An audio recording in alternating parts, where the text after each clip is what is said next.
Well, when you get to be old like we are, then you have a bottleneck at the bathroom. So then we decided, okay, well, we need to get a second bathroom.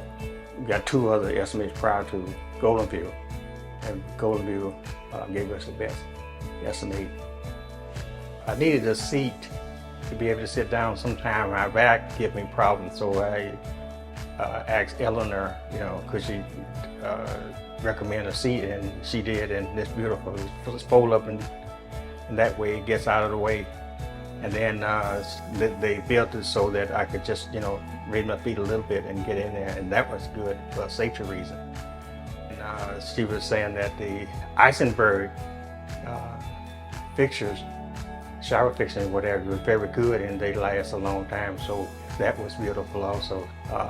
They outlined everything to me perfect. It really was a lot smoother than I thought it would go. I thought there was going to be some haggles later on or whatever, or some surprises or whatever, but there were none. Because the amount of detail that they put into the work, and they made sure that there was no flaws in it. There was nothing that I did not like, honestly. I mean, we initially, we had a talk about the AC coming in here or whatever, and they took care of that with no issues. I thought, well, how are they going to do it? Because the pitch on that roof, there's not very much room, right? And so, but no, they took care of it, and I'm very happy with that. Call up Golden View, and you'll be pleasantly surprised.